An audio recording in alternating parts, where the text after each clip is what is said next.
How y'all doing this afternoon? Curtis Davis, Conversations in C minor. Today I'm going to do a little album review or discussion about one of my favorite rock bands since I was a teenager. As a musician, some of my favorite musicians, David Gilmour from Pink Floyd. This is a Pink Floyd thing. The first album was Pipe Was at the Gates of Dawn. I have that on CD. I'm not going to show that to you. And I have Sauce for the Secrets on CD as well. And they had the single See Emily Play and Arnold Lane, and everybody knows what happened to Sid Barrett. And I'm not going to talk about that. But anyway, we're going to start with the albums that I have here. The first one is a live album, Uma Guma, with David Gilmour, Roger Waters, Richard Wright, and Nick Mason.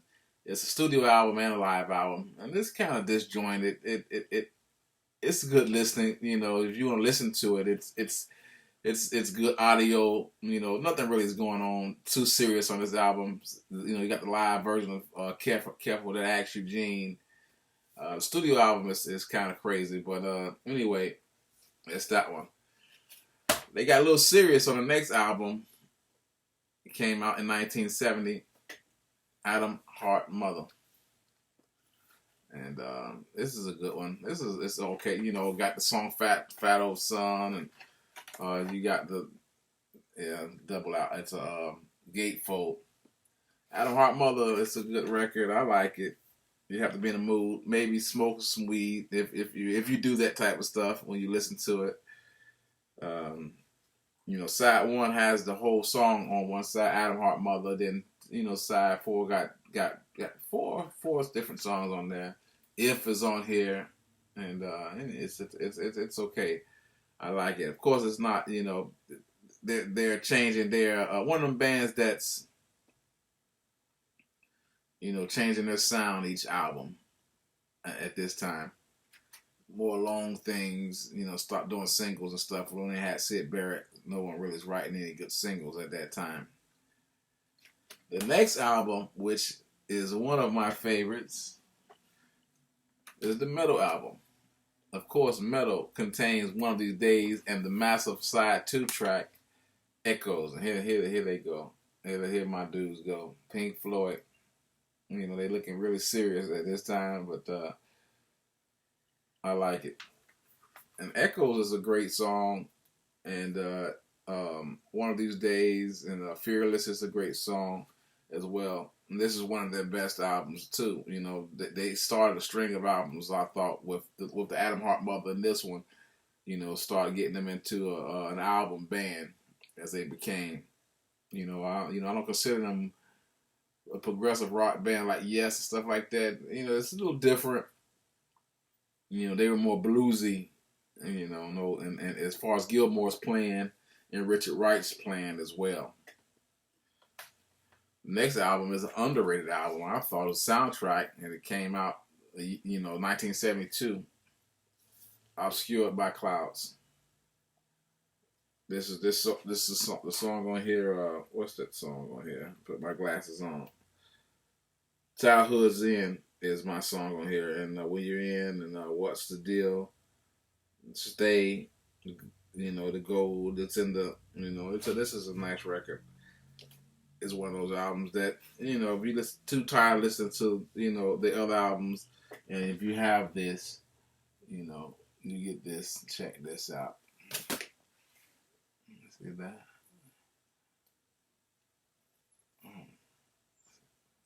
Oh, okay, there we go. Obscured by Clouds. And of course, the next album after that, The Watershed, that everyone in the world knows, The Dark Side of the Moon, 1973. It's a great record. The lyrics, the music, everything about this album. Roger Waters took over the lyric writing by this album, so my favorite song on this one is probably Time.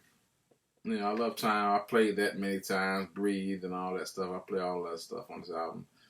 And it ends with Brain Damage Eclipse, Roger Waters. And this is a good team effort with the four of them everyone did contributed something to this album, and it sounds like it. Nick Mason is on, putting on, great drumming. He was always saying that. Richard Wright's keyboard playing on this album is immaculate, just all the way. And then, the next album that they was working on, they had a lot of troubles with, is this one, 1975's "Wish You Were Here," "Shine You Crazy Diamond." Yes, "Welcome to the Machine," "Have a Cigar." That's every song. Man, this is a great album, and they were under pressure, and they made a lot of money on the last album, so they were under pressure, and they had Sid Barrett come visit them in the studio when they were making "Shine You Crazy Diamond," which was crazy. And anyway, and the next album probably is my personal favorite. I mean, I like all the albums, but this is one of my Animals, 1977's Animals.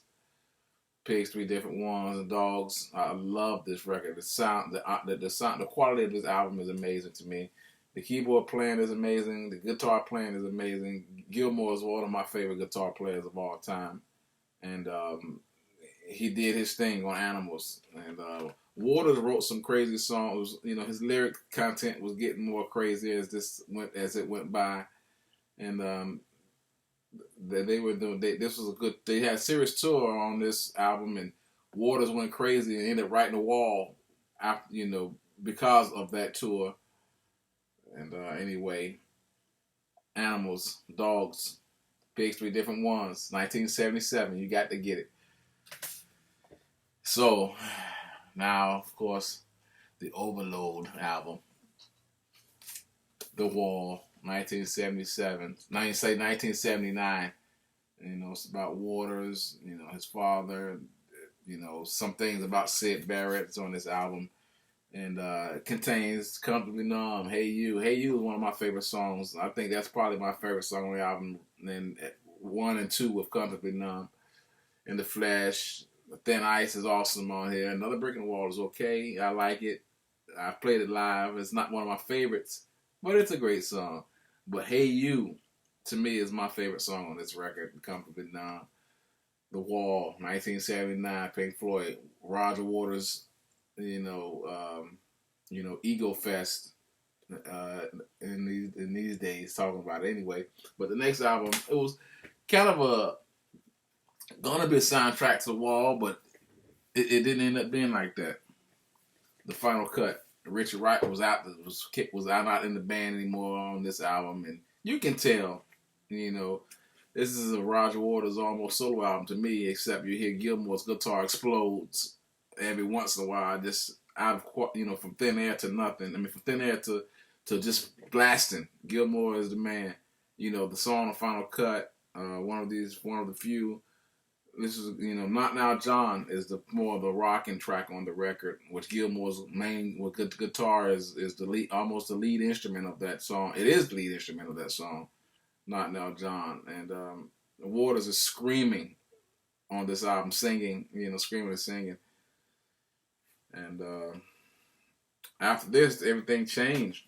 Waters left the band after he came out with the Pros and Cons of Hitchhiking, which is a good album that I like too. 1984's Pros and Cons of Hitchhiking, Roger Waters.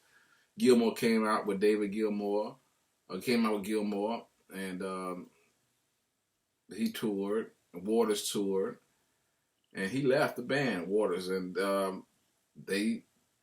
a lot of debate and a lot of decisions, they made. They got Richard Wright back, and it was Richard Wright, Nick Mason, and David Gilmour, and some studio musicians. They recorded 1987, which is the first time I saw them in concert that year. I saw Waters also that year too on the Radio Chaos tour.